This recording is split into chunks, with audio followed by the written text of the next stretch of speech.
Hello, Willow learners. So yesterday, I asked you to have a think about what 21st century learning skills the foxes were showing, and I think they showed more than one. I think they were showing resilience because they weren't going to give up, and even though they were hungry and thirsty and really tired and a bit scared, they still wanted to go on and hear Mr. Fox's plan. And they were collaborating, weren't they?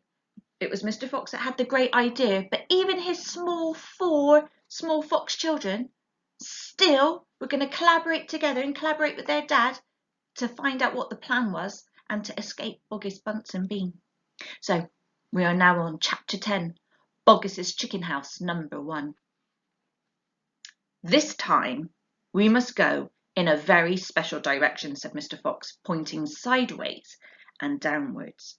So he and his 4 children started to dig once again. The work went much more slowly now, yet they kept at it with great courage, and little by little the tunnel began to grow. "Dad, I wish you could tell us where we are going," said one of the children. "I dare not do that," said Mr. Fox, "because this place I am hoping to get to is so marvellous that if I described it to you now, then you would go crazy with excitement. And then if we fail to get there, which is very possible, you would die of disappointment. I don't want to raise your hopes too much, my darlings." And for a time they kept on digging. For how long they did not know, because there were no days and lights down there in the murky tunnel. But at last Mr. Fox gave the order to stop. "I think," he said, "we had better take a peek upstairs now and see where we are. I know where I want us to be, but I can't possibly be sure that we're anywhere near it." Slowly, wearily, the foxes began to slope the tunnel upwards towards the surface. Up and up they went, until suddenly they came to something hard above their heads, and they couldn't go up any further. Mr. Fox reached up to examine this hard thing. "It's wood," he whispered. "Wooden planks." "What does that mean, Dad?" "It means, unless I am very much mistaken, that we are right underneath somebody's house," whispered Mr. Fox. "Be very quiet now while I take a peek." Slowly and carefully Mr. Fox began pushing up one of the floorboards. The board creaked most terribly, and they all ducked down, waiting for something awful to happen. Nothing did. So Mr. Fox pushed up a second board, and then very cautiously he poked his head through the gap. He let out a shriek of excitement. "I've done it!" he yelled. "I've done it first time! I've done it! I've done it! I've done it!" He pulled himself up through the gap in the floor and started prancing and dancing with joy.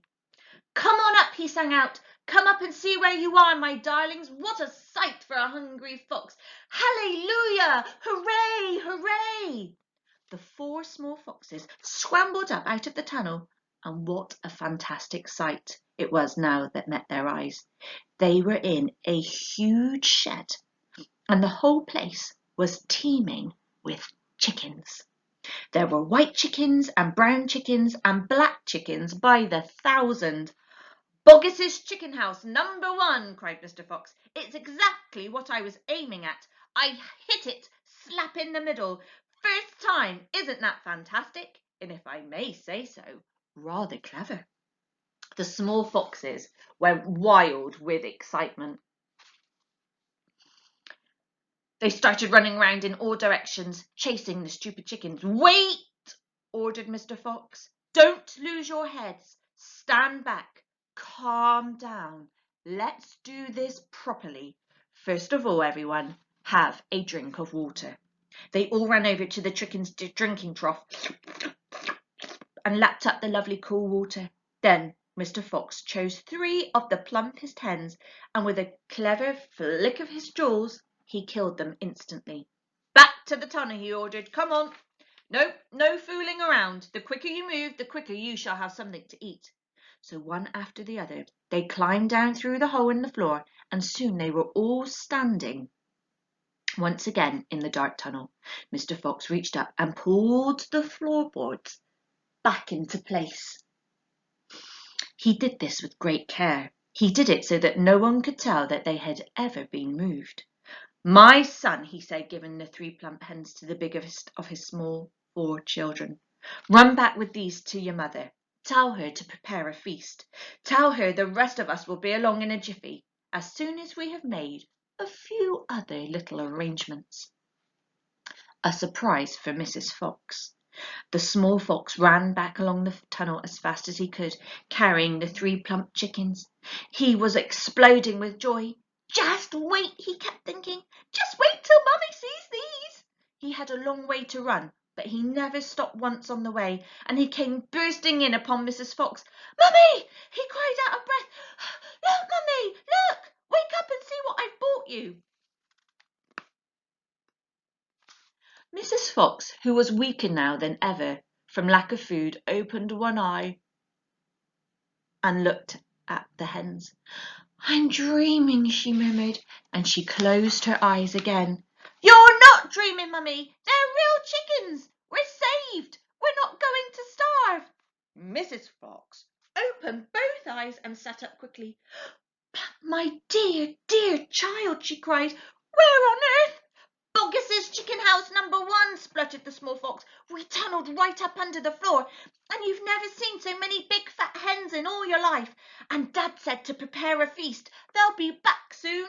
The sight of food seemed to give new strength to Mrs. Fox. "A feast it will be," she said, standing up. "Oh, what a fantastic fox your father is! Hurry up, child, and start plucking those chickens." Far away down in the tunnel, the fantastic Mr. Fox was saying, "Now for the next bit, my darlings. This one'll be as easy as pie. All we have to do is dig another little tunnel from here to there." "To where, Dad?" "Don't ask so many questions. Start digging." Chapter 4. Badger. Mr. Fox and the 3 small remaining foxes. Thank you, Hobbs. Sorry about that, guys. Mr. Fox and the 3 remaining small foxes dug fast and straight. They were all too excited now to feel tired or hungry. They knew they were going to have a whacking great feast before long, and the fact that it was from none other than Boss's chickens that they were going to eat made them churgle with laughter every time they thought of it. It was lovely to realise that while the fat farmer was sitting up there on the hill waiting for them to starve, he was also giving them their dinner without even knowing it. "Keep digging," said Mr. Fox. "It's not much further." All of a sudden, a deep voice above their heads said, "Who goes there?" The foxes jumped. They looked up quickly, and they saw peeking through a small hole in the roof of the tunnel a long, black, pointed, furry face. "Badger!" cried Mr. Fox. "Foxy!" cried Badger. "My goodness me, I'm glad I've found someone at last. I've been digging around in circles for 3 days and nights, and I haven't the foggiest idea where I am." Badger made the hole in the ceiling bigger and dropped down beside the foxes. A small badger, his son, dropped down after him. "Haven't you heard what's going up on the hill?" Badger said excitedly. "It's chaos. Half the wood has disappeared, and there are men with guns all over the countryside. None of us can get out, even at night. We're all starving to death." "Who is we?" said Mr. Fox. "All of us diggers. That's me and Mole and Rabbit and all our wives and children. Even Weasel, who can usually sneak out of the tiniest spots, is right now hiding down my hole with Mrs. Weasel and 6 kids. What on earth are we going to do, Foxy? I think we're finished." Mr. Fox looked at his 3 children and he smiled. The children smiled back at him, sharing his secret. "My dear old Badger," he said, "this mess you're in is all my fault." "I know it's your fault," said Badger furiously, "and the farmers are not going to give up till they've got you. Unfortunately, that means all of us as well. It means everyone on the hill." Badger sat down and put a paw around his small son. "We're done for," he said softly. "My poor wife up there is so weak, she can't dig another yard." "Nor can mine," said Mr. Fox. And yet at this very minute she is preparing for me and my children the most delicious feast of plump, juicy chickens. Stop, cried Badger, don't tease me. I can't stand it. It's true, cried the small foxes. Dad's not teasing. We've got chickens galore. And because everything is entirely my fault, said Mr. Fox, I invite you to share the feast. I invite everyone to share it. You and Mole and Rabbit and Weasel and all your wives and children. There'll be plenty to go around, I can assure you. You mean it? Cried Badger. You really mean it? Mr. Fox pushed his face close to Badger's and whispered darkly, Do you know where we've just been? Where? Right inside Boggis's chicken house #1. No. Yes. But that is nothing to where we are going now. You have come just at the right moment, my dear Badger. You can help us dig, and in the meanwhile your small son can run back to Mrs. Badger and all the others and spread the good news.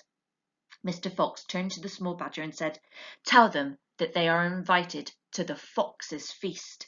Then bring them all down here and follow this tunnel back until you find my home.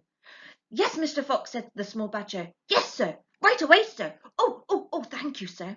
And he scrambled back quickly through the hole in the roof of the tunnel and disappeared. Thank you for tuning in again for today's bit of story time, and I'll see you tomorrow for another 3 chapters. Bye.